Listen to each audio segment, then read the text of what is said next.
Olá pessoal, espero que vocês estejam bem.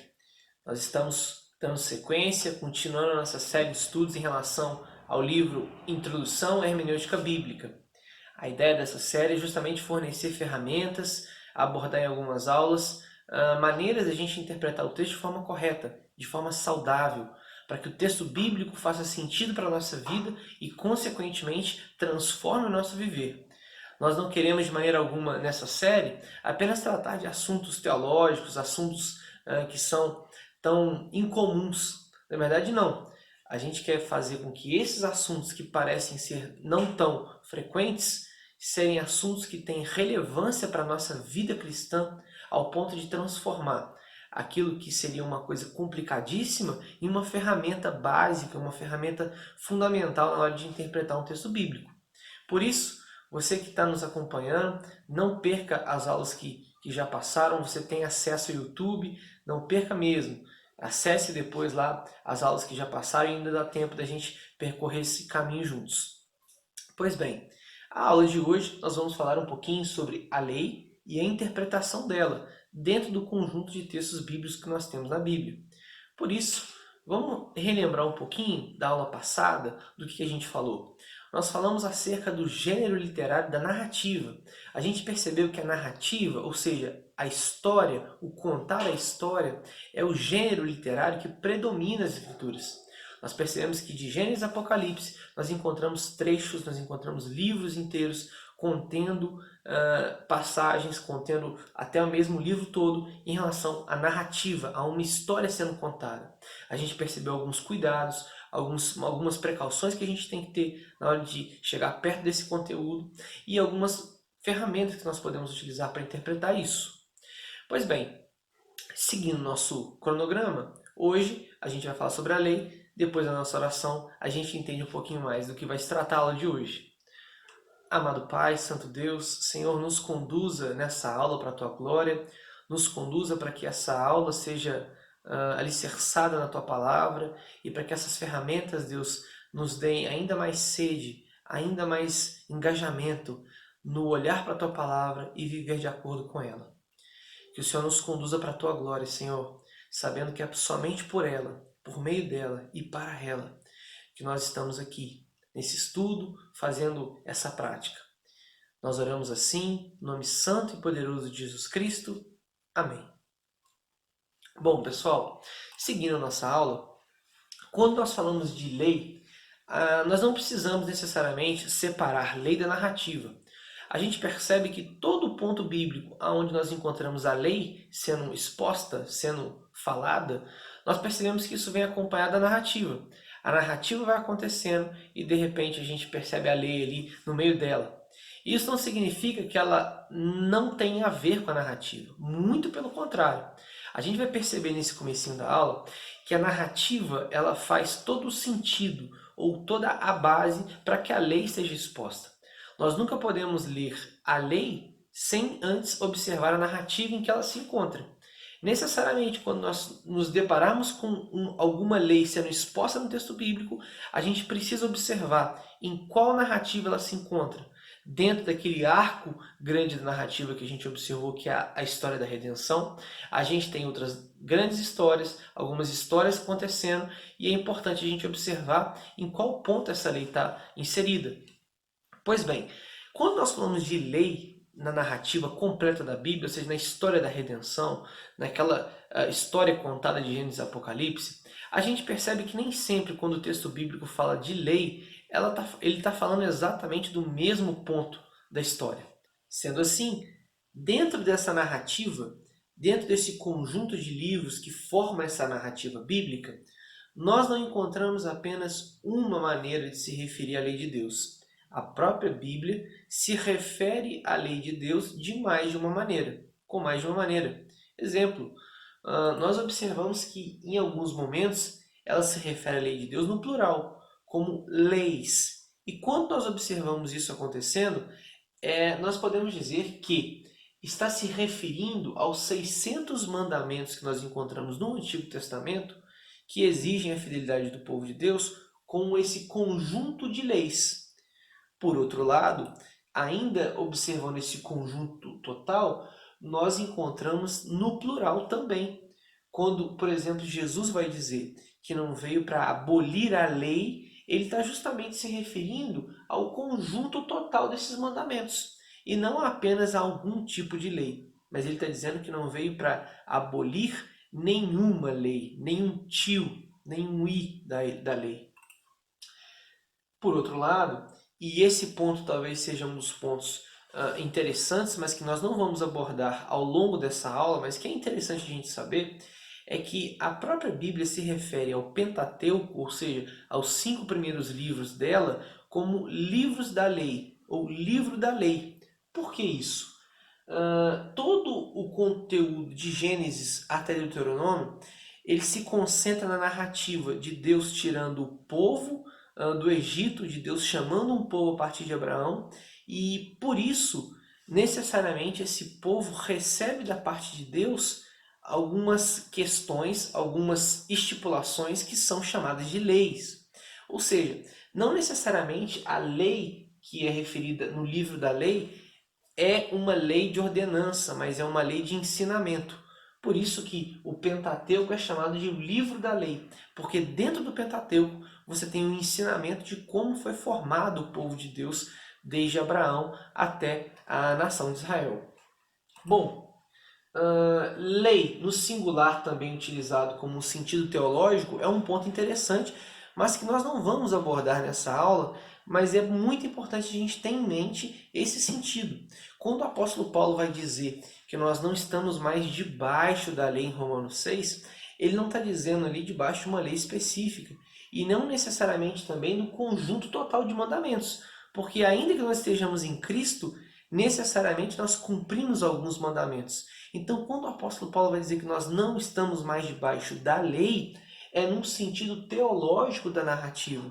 Isso nós vamos observar um pouquinho mais à frente nas outras aulas, provavelmente mais no finalzinho dessa série, o que é esse sentido teológico da narrativa. Mas guardem isso, que isso pode ser importante para depois. Hoje, então, nós vamos ficar com essas duas questões que, na verdade, formam uma, que é a ideia desse conjunto total de mandamentos, de ordenanças, aqueles conhecidos rituais cerimoniais que nós temos em Levítico, em Êxodo, e isso nos gera uma dúvida. Com certeza a gente se pergunta como nós podemos olhar para esses mais de 600 mandamentos no Antigo Testamento e entendê-los a partir de uma ótica cristã. Como que esses mandamentos fazem sentido para nós? E talvez o nosso coração pecador tenha a ideia de pular as leis de Deus ali, quando nós vamos ler a Bíblia, no sentido de que talvez não tenha relevância, talvez não tenha nenhum tipo de importância para nós hoje. Eu confesso que na minha caminhada cristã, no comecinho dela, no primeiro, segundo ano de convertido a Cristo, eu lembro que o Antigo Testamento para mim era um lugar assombroso de entrar, porque eu não conseguia ter uma visão clara de como esses rituais, de como a lei, de como aquele contexto todo fazia sentido para mim, que sou um cristão contemporâneo, de uma vida mais urbana, de uma questão mais de cidade. Como que isso fazia sentido para mim? Pois bem, nossa aula de hoje tem por intenção justamente fornecer uma ferramenta básica ou alguns pontos básicos para que a gente olhe para esse tipo de conteúdo nas escrituras, para que a gente olhe para esse tipo de afirmação bíblica em relação à lei e mesmo assim, com essa distância temporal, essa distância cultural, a gente entenda o valor, a importância e a aplicabilidade delas ou não para a nossa vida. Por isso, o texto de Levítico 3, do 1 ao 4, nos dá um exemplo do choque, da estranheza que é pegar um texto de Levítico, de Deuteronômio, de Êxodo e alguns de Gênesis e se deparar com isso sem ter uma base, sem ter uma noção do que está acontecendo ali. Vamos lá. Levítico 3, do 1 ao 4. Quando a oferta de alguém for sacrifício de comunhão, assim fará. Se oferecer um animal do gado, seja macho ou fêmea, apresentará ao Senhor um animal sem defeito. Porá a mão sobre a cabeça do animal, que será morto na entrada da tenda do encontro. Os descendentes de Arão Os sacerdotes derramarão o sangue nos lados do altar. Desse sacrifício de comunhão, oferta preparada no fogo, ele trará ao Senhor toda a gordura que cobre as vísceras e está ligada a elas, os 2 rins com a gordura que os cobre, que está perto dos lombos, e o lobo do fígado, que ele removerá junto com os rins. Pessoal, lendo esse texto aqui, é até difícil de dizer que tem uma beleza nele. Não é um texto tão bonito de se ler do ponto de vista humano, externo ali. Só que a gente vai perceber que ele tem sim uma beleza, ele tem sim uma lição, ele tem sim um sentido pedagógico para a gente hoje. Guardem essa estranheza, guardem esse choque para o finalzinho da aula, que a gente vai olhar para ele com uma outra cara. Por outro lado, ainda dentro desse conjunto de aproximadamente 600 mandamentos, nós encontramos Êxodo 20, que é o clássico Os 10 Mandamentos. Mas a gente pode pegar só uma partezinha para a gente ter uma noção que nem todos os pontos da lei nos geram esse choque, nos geram essa sensação de estar totalmente longe do que nós hoje como cristãos temos como lei. Exemplo disso é o texto de Êxodo 20, do 1 ao 4. E Deus falou todas essas palavras: eu sou o Senhor, o teu Deus, que te tirou do Egito, da terra da escravidão. Não terás outros deuses além de mim. Não farás para ti nenhum ídolo, nenhuma imagem de qualquer coisa no céu, na terra ou nas águas debaixo da terra. A gente percebe que nós conseguimos ler isso com mais tranquilidade. A nossa percepção do texto é muito mais clara, muito mais natural. Porém, nós temos outros exemplos, como o de Êxodo 21, 2 ao 3, quando nós nos deparamos com uma questão cultural totalmente diferente da que nós temos hoje, em 2020. Quando o texto bíblico diz: se você comprar um escravo hebreu, ele o servirá por 6 anos, mas no 7º ano será liberto, sem precisar pagar nada. Se chegou solteiro, solteiro receberá liberdade, mas se chegou casado, sua mulher irá com ele. A gente percebe uma lei, mas de um ponto cultural totalmente diferente do nosso hoje.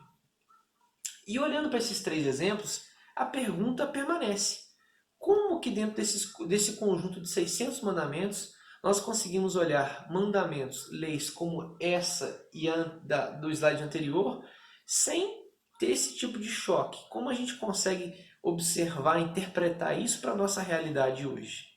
Bom, antes da gente entrar propriamente na prática, propriamente na ferramenta para interpretar esse tipo de lei, é muito proveitoso, é importante demais que a gente permaneça ligado à narrativa. Voltando um pouquinho quando nós começamos a aula, a lei não está desassociada da narrativa, pelo contrário. Quem acompanhou com a gente aquela série anterior, O Drama das Escrituras, que foi uma série onde nós abordamos a teologia bíblica, ou seja, nós abordamos todo o drama das Escrituras, toda a história da redenção, a gente pode perceber, que dentro desse conjunto nós encontramos o que para nós presbiterianos, ou melhor, para nossa teologia reformada, é uma doutrina caríssima, a doutrina da aliança. Ela por si, dentro daquilo que nós vimos, é uma doutrina base para quase que todas as outras. E para nós interpretarmos a lei, acaba não sendo diferente. Esse esqueminha nós utilizamos também na série O Drama das Escrituras, mas vamos recapitular da seguinte maneira: Deus tem uma aliança com o homem. Essa aliança começa em Adão, porém ela é quebrada. A aliança em Adão é quebrada, o pacto das obras, ou seja, a lei que Deus tinha dado a Adão de não comer da árvore do fruto do conhecimento do bem e do mal, ela é quebrada, ou seja, uma lei que Deus havia dado a Adão é quebrada. Por isso Deus começa uma relação com o homem não mais baseada nas obras, mas na graça. Ou seja, o pacto de graça acontece para que o homem seja resgatado, o homem seja redimido.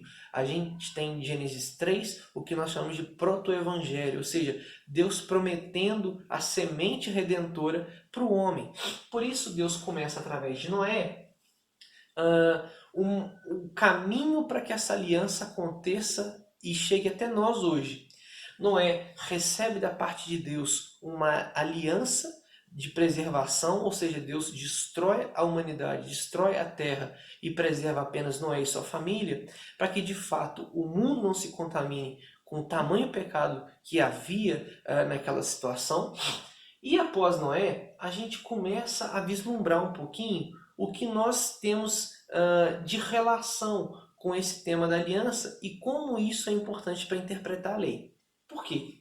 A partir de Noé, Deus então chama um homem. A partir desse homem, Abraão, lhe faz uma promessa de que sua descendência seria tão grande que não se poderia contar, nem se contasse a partir das estrelas do céu ou do pó da terra. Gênesis 12 e Gênesis 17 são os grandes textos chaves para entender essa aliança de Deus com o homem a partir de Abraão. E a partir de Abraão, nosso pai na fé, como nós vemos em Hebreus, a gente percebe que Deus ele administra essa aliança de Deus com o homem no Antigo Testamento de algumas maneiras que são diferentes da qual ele administra hoje no Novo Testamento. Como assim? No Antigo Testamento, Deus começa ampliando a sua aliança. Ele chamou um homem, que por sinal era Noé, depois ele chama Abraão, que a partir de Abraão, a partir da família de Abraão, ele começa o povo, ou seja, de um homem, ele começa a trabalhar a ideia de família, e a partir de Moisés, ele já não trabalha mais somente a família nessa aliança, mas sim todo um povo. E quando Moisés resgata esse povo do Egito, que havia sido escravizado no Egito, Moisés agora recebe da parte de Deus a lei do próprio Deus. Essa lei, ela tem uma função específica. A lei que Deus revela para Moisés, ela tem uma função não só pedagógica, mas uma função de relação. Ou seja, a lei é utilizada para o relacionamento pactual entre Deus e o homem. Como é que o homem se relacionaria com o Criador? Qual seria a maneira pela qual o homem então se relacionaria com Deus? A partir da lei. Como assim? Para que o homem se achegasse até diante de Deus, necessitaria de um intercessor, ou seja, o sumo sacerdote. E aí a gente percebe que Moisés, ele começa tendo esse papel não só de sumo sacerdote, mas também de profeta, onde ele recebe da parte de Deus a sua mensagem e passa até o povo. Então Moisés e Arão fazem um papel interessantíssimo quando Moisés recebe da parte de Deus a lei. E aí a gente vai perceber que essa aliança ela vai fazendo uma abrangência maior à medida que a história da redenção avança. Se por um lado nós temos a família de Abraão, depois em Moisés a gente começa a ver esse povo sendo tirado do Egito e a partir daí a gente vai vendo esse reino sendo consolidado, até então a realidade do Novo Testamento. O que é interessante a gente observar? Quando Deus chama Abraão a partir de um contexto totalmente escuro. Abraão não tinha ideia de como era servir a esse Deus. Abraão não tinha noção de quem era esse Deus de fato. Ele ouve a voz de Deus, em Gênesis 12 a gente consegue ver esse relato, e a gente percebe que Abraão, então, ele decide seguir a esse Deus de forma integralmente, ele se dando para esse Deus. E por isso, a gente vê que Deus ele começa um processo não só com Abraão, mas com o povo dele. Lembrando que Abraão não era só um homem, mas era a representação, ou seja, era o cabeça de todo um povo. Abraão representava toda a ideia de um povo sendo construído. E qual era a maneira de Deus ensinar esse povo como deveria se relacionar com ele? Qual era a maneira de Deus aplicar a esse povo um ensinamento para que esse povo entendesse quem ele é e como ele deve ser adorado, como ele deve ser cultuado? A maneira pela qual Deus ensina o povo é a lei. A lei é o meio pedagógico pelo qual Deus ensina esse povo como eles devem se relacionar com ele. Por isso, a gente vai observar que a lei era a maneira do povo pactual se relacionar com Deus. E uma relação muito parecida que a gente tem de entender essa relação do povo de Deus com o próprio Deus é a relação do suzerano com o vassalo. Nos livros de história, na sua época de ensino médio, você talvez lembre-se da ideia do tempo feudal entre o suzerano e o vassalo. O suzerano era o dono da terra. Ele cedia essa terra para o vassalo, para que o vassalo tivesse o desenvolvimento daquela terra. Ele teria que trabalhar, desenvolver a terra, mas ele teria algumas coisas a fazer, ele teria algumas leis a cumprir. O suzerano, ele deveria prover proteção e concessão das terras ao vassalo. O vassalo deveria ter fidelidade e entregar a sua vida, o seu serviço a esse suzerano. A relação é parecida. Deus ele promete proteção e a terra prometida. E o povo de Israel deveria dar a Deus a fidelidade a ele em relação às leis que o próprio Deus havia dado. Por isso que a função da lei é muito importante. E a lei ela é aplicada ao povo de Deus de uma maneira muito especial em Levítico, em Êxodo e em Deuteronômio. Porque a gente consegue ver nesses livros da lei que o povo de Deus ele era inclinado para dois lados, de acordo com que ele se portava a partir da lei. Como assim? No texto de Levítico 11, por exemplo, a gente percebe de 11 a 15 um relato entre situações impuras e puras, onde o homem se tornaria impuro ou puro para se relacionar com Deus. Ou seja, se o homem cumprisse a lei de Deus, ele se tornaria puro. Se ele não cumprisse a lei de Deus, ele se tornaria impuro, ou seja, profano. E qual era a função da lei? Era justamente fazer com que o homem se movesse de uma situação impura, profana, para uma situação pura e santa. Por isso que a gente tem algumas passagens importantes onde nós percebemos algumas leis, alguns critérios, algumas estipulações, onde o homem, por exemplo, não pode tocar em determinado animal, não pode tocar em uma mulher no seu fluxo menstrual, ele tem algumas restrições até mesmo da prática sexual. E por isso a gente percebe que isso não tem um mandamento avulso, mas tem um propósito. Deus queria ensinar a esse homem que alguns atos fazem dele profano, não porque esses atos são demasiadamente sujos, mas porque esse Deus é demasiadamente santo. E esse é que é o ponto. O homem precisava perceber o quão santo é Deus. O povo de Deus no relacionamento pactual, para que percebesse quem Deus era, necessariamente precisaria ter contato com a lei de Deus, com quem Deus era, com o que Deus desejava deles, qual era o desejo de Deus para o seu povo. Por isso, uma definição muito bacana de um autor, de um teólogo que estuda a área da hermenêutica, o nome dele é Grant Osborne, e no livro Espiral Hermenêutica ele diz o seguinte: o propósito das leis referentes ao puro e impuro era ajudar o povo de Israel a se mover de um lado para se relacionar com um Deus santo, ou seja, o povo se movia de um lado profano, impuro, para um lado puro, purificado, por causa do cumprimento da lei. Por isso que isso não quer dizer necessariamente que o povo era salvo pela lei. O povo sempre foi salvo pela graça. A questão é que a relação deles com Deus necessariamente deveria passar pelo cumprimento da lei. Ou seja, se o povo não cumprisse a lei no seu relacionamento, na aliança com Deus, não havia relação.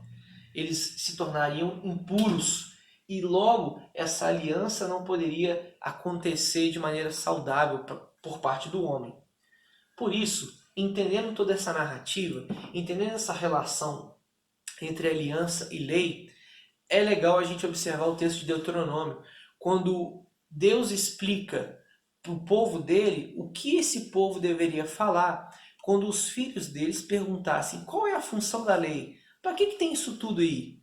E Deus vai dizer para eles, no futuro, quando o seu filho lhes perguntar o que significam estes preceitos, decretos e ordenanças que o Senhor, nosso Deus, ordenou a vocês, vocês lhes responderão: fomos escravos do faraó no Egito, mas o Senhor nos tirou do Egito com mão poderosa. O Senhor realizou diante dos nossos olhos sinais e maravilhas grandiosas e terríveis contra o Egito e contra o faraó e toda a sua família. Mas ele nos tirou de lá para nos trazer para cá e nos dar a terra que, sob juramento, prometeu aos nossos antepassados. O Senhor nos ordenou que obedecêssemos a todos esses decretos e que temêssemos o Senhor, o nosso Deus, para que sempre fôssemos bem-sucedidos e preservados em vida, como hoje se pode ver.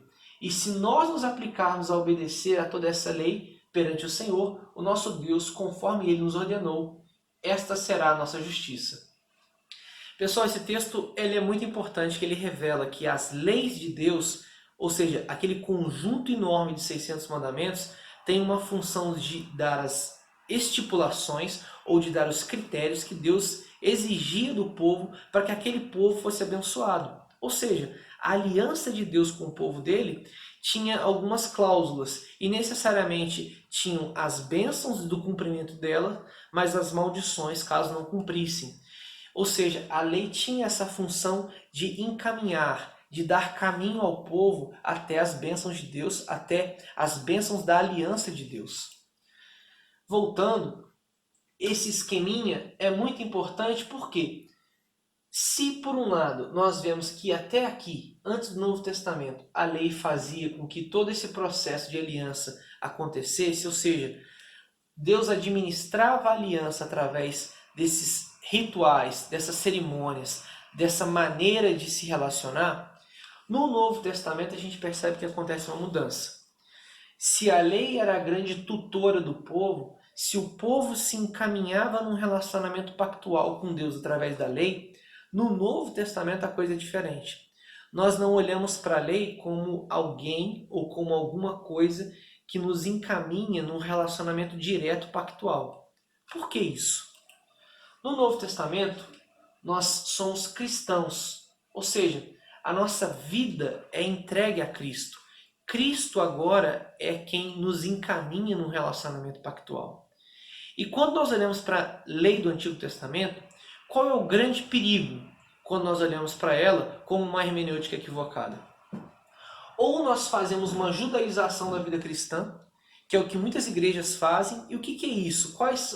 Qual é o perigo desse extremo? É quando nós olhamos para o Antigo Testamento, para essas leis, para esses mandamentos, e tentamos fazer deles a nossa regra de vida, como se nós vivêssemos por eles, como se a nossa relação com Deus se baseasse estritamente neles. Inclusive, nós podemos ver algumas igrejas, alguns pastores tentando colocar o candelabro do Antigo Testamento, a estrela de Davi, a bandeira de Israel, toda uma judaização, como se isso fosse algum ponto aonde Deus abençoasse aquele lugar, abençoasse aquela igreja. E na verdade a gente percebe que não é assim. A gente vai ver um texto de Gálatas capítulo 3, que o apóstolo Paulo vai explicar isso muito bem. Esse extremo da judaização, ou seja, de pegar a lei do Antigo Testamento e tomar para si como se fosse uma lei que ainda estivesse fazendo ponte nesse processo relacional, é um equívoco.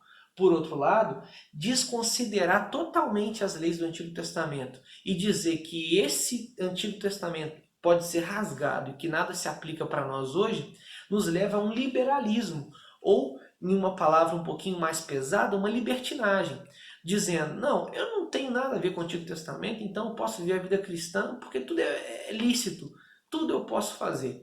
E a gente vai ver que também não é assim. Por isso que nós, enquanto cristãos, temos que ter uma hermenêutica correta, porque a nossa relação de aliança com Deus não se baseia necessariamente na lei, mas através de Jesus Cristo, que é a nossa fonte, a nossa base de relação com Deus na aliança, nós não somos dispensados do cumprimento da lei totalmente. Nós vamos observar isso daqui a pouquinho. O texto que eu havia comentado de Gálatas 3 é o seguinte, o apóstolo Paulo vai dizer a relação da lei com o Antigo Testamento e a nossa relação com ela agora. Antes que o caminho da fé se tornasse disponível, ou seja, antes que Jesus se manifestasse, antes que a fé em Jesus fosse um caminho disponível para o povo da aliança, fomos colocados sob a custódia da lei e mantidos sob sua guarda, até que essa fé fosse revelada. Ou seja, o apóstolo Paulo está dizendo que antes de Jesus ser revelado, antes do Messias vir à Terra, antes de nós termos um relacionamento pactual com Deus baseado na fé em Jesus, a lei era essa forma de se relacionar com Deus. Em outras palavras, a lei foi nosso guardião até a vinda de Cristo. E esse termo é muito importante. A lei guardava o povo de Deus de não se misturar com outros povos e de não ser influenciado por outras culturas. Quando nós vemos algumas leis, por exemplo, de quando o povo de Israel dominava alguma nação, alguma terra, e Deus mandava exterminar todos os homens, mulheres, crianças e animais, não era por uma questão vingativa, por uma questão tirana, mas era por uma questão de guardar esse povo de falsas crenças, de falsos ídolos. E Deus é soberano, ele tem um governo que nós não temos, ele tem uma ciência que nós não temos. Deus disse para os homens: exterminem tudo, porque de fato a maneira de guardar esse povo dessa idolatria era justamente essa lei de se exterminar tudo. Ela nos protegeu até que por meio da fé pudéssemos ser declarados justos. Agora que veio o caminho da fé, não precisamos mais da lei como guardião. O apóstolo Paulo faz uma alusão justamente a essa ideia de guardar. Quem nos guarda hoje enquanto cristãos não são as práticas corretas da lei. Por isso que as práticas cerimoniais da lei não nos guardam diante de Deus. O que nos guarda diante de Deus não são as nossas boas obras, não é a nossa capacidade de fazer a lei ser cumprida, mas é o sacrifício de Jesus, é a fé em Jesus Cristo.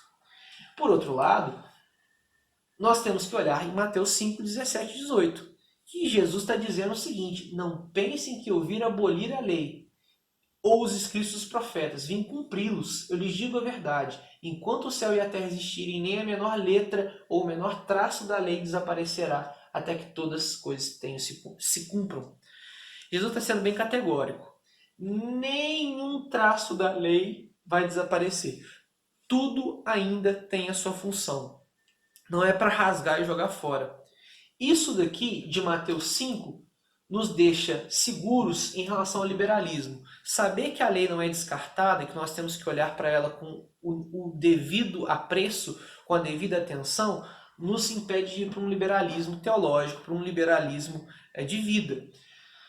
Por outro lado, quando nós olhamos Gálatas 3 que nós vimos e saber que a lei já não é mais nosso guardião, nós não vamos fazer uma judaização da nossa vida, dizendo que nós devemos nos abster de carne de porco, de algumas práticas específicas do povo de Israel. Isso não é necessário, porque o nosso guardião não é mais a lei. E aí, pessoal, a pergunta que fica: como saber quais são as leis que eu não preciso cumprir e as que eu preciso? Como interpretar a lei do Antigo Testamento? Qual é a ferramenta que nós podemos usar para ler uma lei no Antigo Testamento e saber se ela é uma lei que nós ainda devemos observá-la e cumpri-la, ou se ela é uma lei que Jesus já cumpriu na sua obra e que ela já não se faz mais necessária para a nossa relação pactual? Bom, nós temos que olhar e com muito apreço para a nossa confissão de fé. O que é uma confissão de fé, pessoal? A confissão de fé é um documento onde reúne-se todo o conjunto de doutrinas ou o conjunto de crenças de um conjunto de teólogos ou de um conjunto de igrejas ou de um conjunto de pessoas. A nossa confissão de fé, que reúne as nossas crenças, a maneira como nós interpretamos a Bíblia, a maneira como nós enxergamos a Bíblia, ou seja, a ótica doutrinária que nós temos, nos dá uma ferramenta muito forte, muito boa. E essa é a ferramenta que nós vamos olhar aqui. A Confissão de Fé de Westminster diz o seguinte, capítulo 19. Essa lei, depois da quebra do homem, continuou a ser uma perfeita regra de justiça. Como tal, foi por Deus entregue no Monte Sinai em 10 mandamentos e escrita em 2 tábuas. Os primeiros 4 mandamentos ensinam os nossos deveres para com Deus e os outros 6 os nossos deveres para com o homem. Além dessa lei, geralmente chamada de lei moral, foi Deus servido dar ao seu povo de Israel, considerando uma igreja sob a sua tutela, leis cerimoniais, que contêm diversas ordenanças típicas. Essas leis, que em parte se referem ao culto e prefiguram Cristo, as suas graças, os seus atos, os seus sofrimentos e os seus benefícios, e em parte representam várias instruções de deveres morais. Então, todas adrogadas sobre o Novo Testamento. Parágrafo 4º. A esse mesmo povo, considerado como um corpo político, Deus deu leis civis que terminaram com aquela nacionalidade e que agora não obrigam além do que exige a sua equidade geral. Resumindo isso daqui, pessoal, que é muito importante, a confissão de fé nos dá 3 aspectos da lei: a lei moral, a lei cerimonial e a lei civil. A lei moral, ela reflete o caráter de Deus de maneira íntima. É como se os aspectos da lei que envolvem a moral ou a lei moral fornecessem para nós um parâmetro íntimo de como nós devemos nos relacionar com Deus e com o próximo. A lei cerimonial, e essa talvez é uma das mais fáceis da gente observar na Bíblia, no Antigo Testamento, essa não dá nem dúvidas, ela envolve todo tipo de ritual, cerimônia, qualquer ação necessária para adoração a Deus e o perdão de pecados. Aquele texto que a gente leu lá no comecinho da nossa aula, em Levítico 3, que gera aquele choque, ele pode ser encaixado justamente na lei cerimonial, porque trata desse aspecto. A lei civil é Deus estabelecendo ao seu povo, que é a sua nação, os seus pontos políticos sociais. E aqui a gente tem que fazer um parêntese. Por que Deus deu a Israel parâmetros civis? Porque Israel era uma nação teocrata, ou seja, a teocracia era o sistema de governo. Israel não era uma democracia, Israel não era uma anarquia, Israel não era uma monarquia. Israel era uma teocracia, ou seja, Deus, o próprio Deus, era o rei daquela nação. E todo o sistema político-social era justamente fornecido por esse Deus.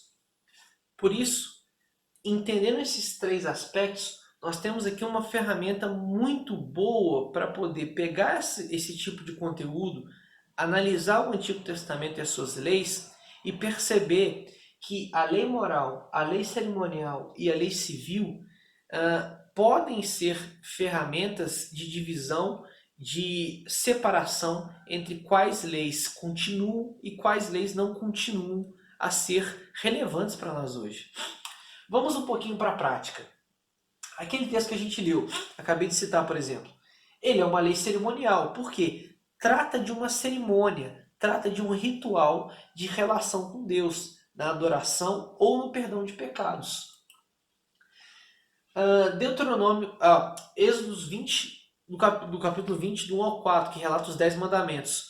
Os 10 mandamentos, por sinal, é o grande exemplo de lei moral de Deus. Por quê? Os 10 mandamentos não são questões envolvendo cerimônias, rituais, nada do tipo.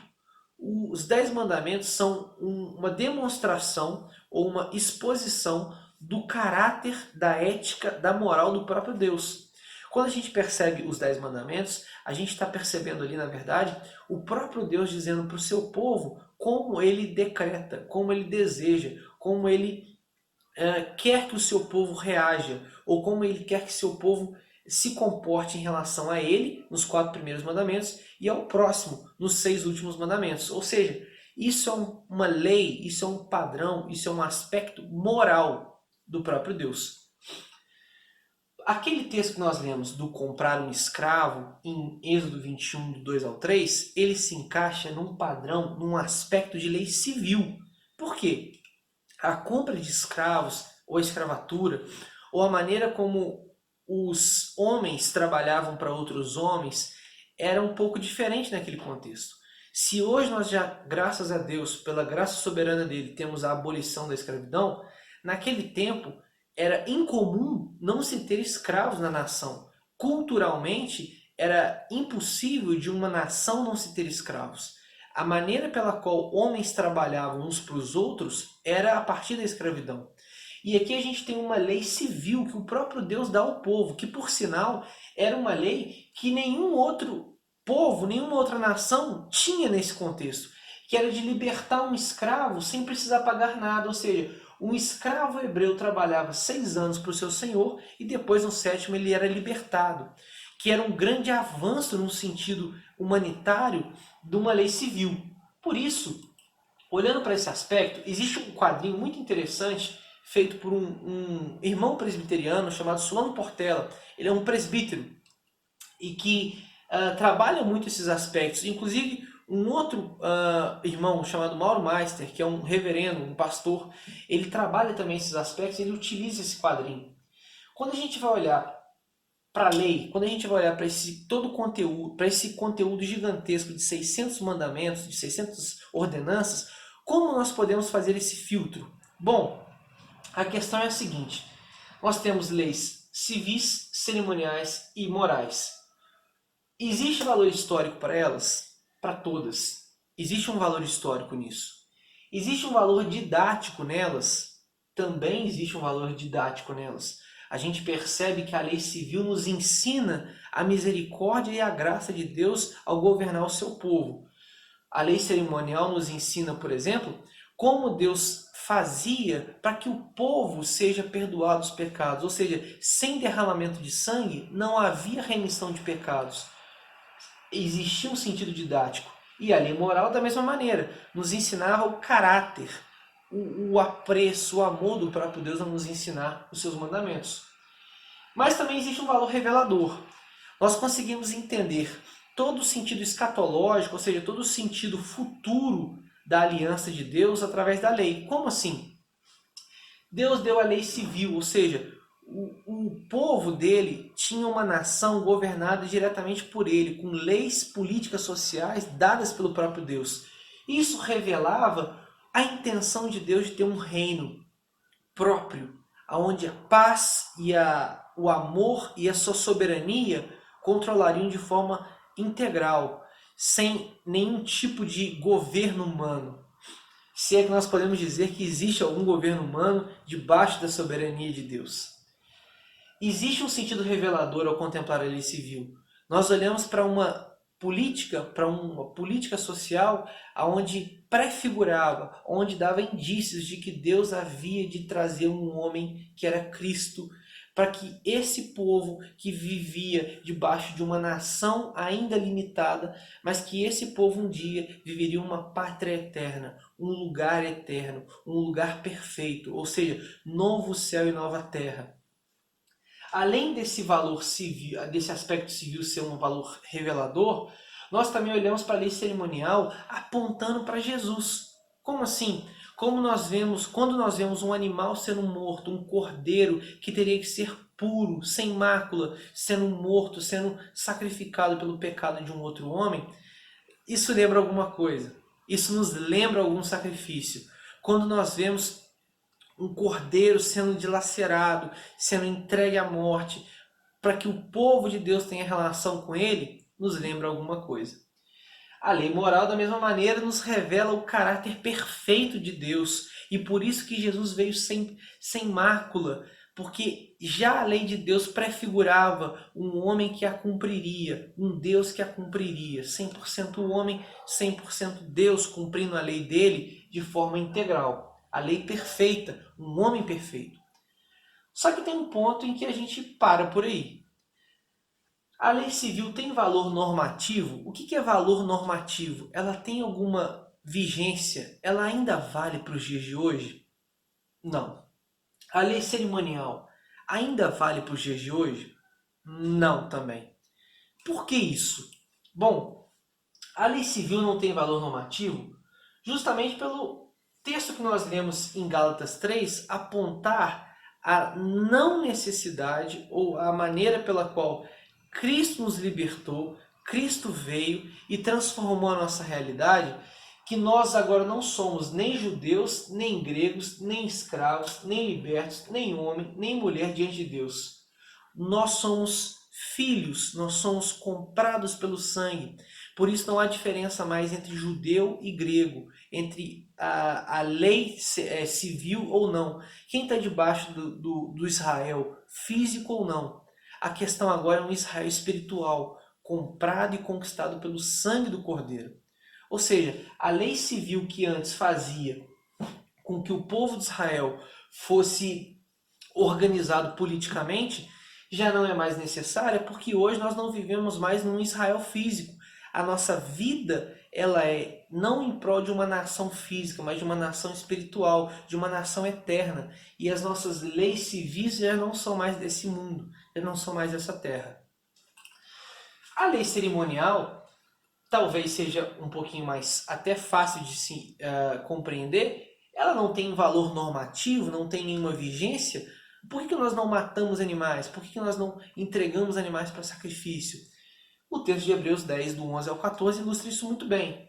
Ora, todo sacerdote se apresenta dia após dia a exercer o serviço sagrado e oferecer muitas vezes os mesmos sacrifícios, que nunca jamais podem remover pecados. Jesus, porém, tendo oferecido para sempre um único sacrifício pelos pecados, assentou-se à destra de Deus, aguardando daí em diante até que os seus inimigos sejam postos por estrado dos seus pés.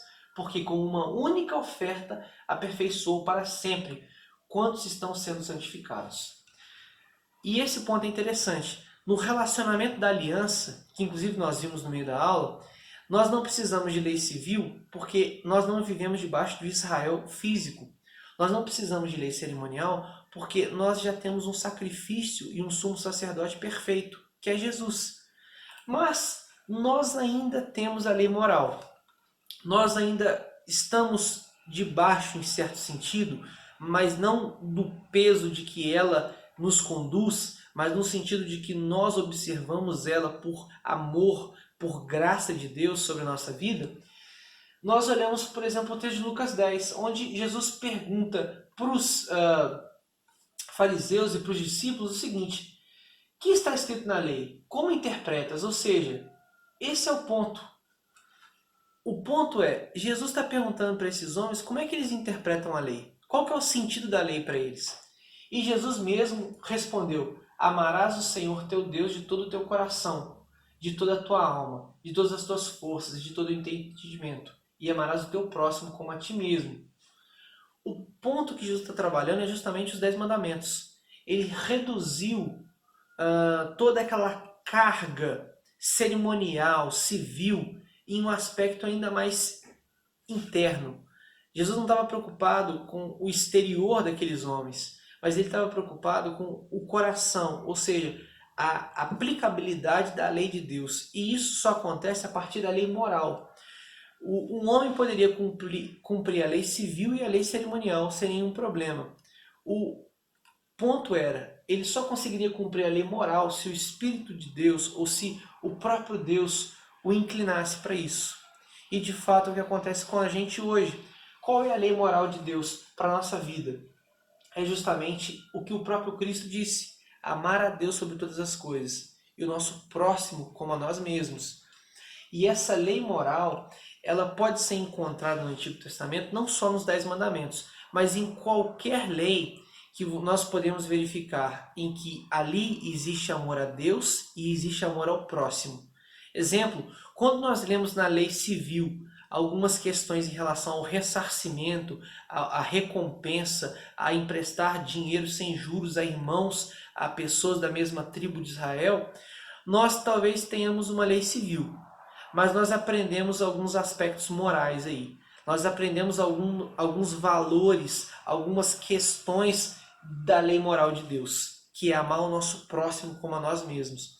Por isso, dentro desses 2 mandamentos, que na verdade resumem os outros 10, que também resumem os outros 600, nós encontramos um ponto interessante. A lei moral de Deus, ela não é um ponto onde ela descarta completamente a lei civil e cerimonial. Pelo contrário, é a lei que dá sentido para o cumprimento delas. E é por isso que quando a gente olha para a lei civil e cerimonial, nós não podemos olhar com negligência. A gente deve olhar para essas leis tentando entender nelas qual é o aspecto moral por trás, qual é o sentido moral daquilo ali, o que Deus queria trabalhar com o povo de Israel através daquilo ali. E esse é um princípio interessante. Por isso, eu vou trazer um probleminha, uma problemática, o dízimo. O dízimo é um ponto interessante, porque o dízimo ele se encontra em 2 pontos. Ele é uma lei cerimonial. Como assim? A gente vai ver em Malaquias, a gente vai ver em alguns outros textos, tanto em Êxodo quanto em Levítico, que o dízimo era um ponto cerimonial. O povo de Israel deveria entregar o dízimo aos sacerdotes e à tribo de Levi. Era cerimônia. Porém, a gente percebe que atrelado a isso, antes da lei ser exposta ao povo, antes da lei ser dada a Moisés no Monte Sinai, antes de Moisés receber a lei, as cerimônias e tudo mais, o dízimo já era praticado. Abraão vai dizer: o seguinte quando encontra Melquisedeque. Melquisedeque, rei de Salém, trouxe pão e vinho, era sacerdote do Deus Altíssimo. Abençoou ele a Abraão e disse: Bendito seja Abraão pelo Deus Altíssimo, que possui os céus e a terra, e bendito seja o Deus Altíssimo, que entregou os teus adversários nas tuas mãos. E de tudo lhe deu a Abraão o dízimo. Gênesis 14. Esse relato, cronologicamente, é antes e muito antes da lei de Deus em relação ao dízimo na lei cerimonial. O que a gente entende com isso? O dízimo, ele é abolido por ser uma lei cerimonial. Nós não precisamos mais cumprir o dízimo por ser uma lei cerimonial, já que a lei cerimonial não é mais necessária. Nos moldes que ela era exposta, nos moldes que ela era cumprida, estamos desobrigados. Qual que eram os moldes? A 10ª parte da sua plantação, a 10ª parte do seu gado, a 10ª parte daquilo que você plantou. Só que, porém, nos moldes da lei moral, sim, que é a 10ª parte de tudo aquilo que vem à sua mão, de tudo aquilo que vem como renda, que é o que Abraão fez. Então, a forma é diferente, mas a essência é a mesma. A forma com que a lei cerimonial do dízimo acontecia é diferente da nossa. Como assim? Nós não pegamos o nosso saco de arroz, dividimos ali 500 gramas, que vem 5 quilos, e entregamos na igreja. Nós não pegamos ali o nosso saco de feijão, dividimos ali 100 gramas, que é a 10ª parte, e entregamos na igreja. Nos moldes da lei cerimonial, não. Mas baseado na lei moral de Deus, que é entregar ao menos 10% daquilo que eu ganho, a obra, a missão, ao avanço do povo de Deus na aliança, eu devo fazê-lo. Porque é lei moral. É um aspecto que Jesus me incentiva a fazer. Isso evidencia amor a Deus e amor ao próximo. Percebem que o amor a Deus e o amor ao próximo é sempre o parâmetro que a gente tem para avaliar se uma lei é moral, é a lei moral, ou é apenas uma lei cerimonial civil. Se evidencia amor a Deus e amor ao próximo, continua sendo uma lei moral.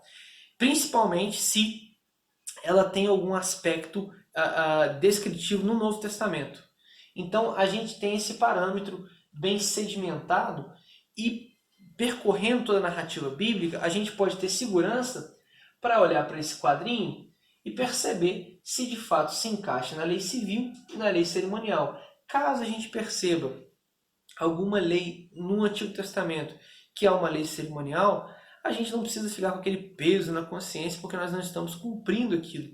Isso é uma questão histórica da aliança. Deus administrava o povo dele daquela maneira por meio da lei cerimonial. Hoje, nós, como vimos, não temos mais essa obrigação na lei civil e cerimonial, porque Deus administra a aliança dele diferente. Como é que Deus administra a sua aliança com o seu povo? Hoje nós somos filhos de Deus, apesar de não sermos israelitas por meio de Jesus. Hoje nós temos perdão de pecados e nós podemos adorá-lo por meio do sacrifício de Jesus. Ou seja, a lei civil e a lei cerimonial não foram anuladas ou rasgadas, mas elas foram cumpridas, elas foram ultrapassadas no sentido de que hoje há aquilo que é o real, a vida em Cristo. Bom, espero que essa aula tenha pelo menos dado um norte, uma base de como observar as leis. Caso você tenha ficado com alguma dúvida, qualquer dúvida, não se sinta incomodado, envergonhado em procurar a mim ou o Uziel. Não se sinta mesmo. É muito importante que, se você ficou com alguma dúvida, se você tem algum ponto que queira perguntar, pode chamar a gente no WhatsApp, chama a gente lá, não tem problema nenhum. A gente tem a maior alegria em se disponibilizar para isso. Isso é uma honra que a gente tem. Então, se você tem alguma dúvida, algum ponto que você queira comentar, algum detalhe que você queira falar, chama a gente no WhatsApp, conversa com a gente lá, que a gente pode tirar um tempinho para conversar, para orar junto e, consequentemente, resolver algum aspecto da lei que tenha ficado um pouquinho mais nebuloso.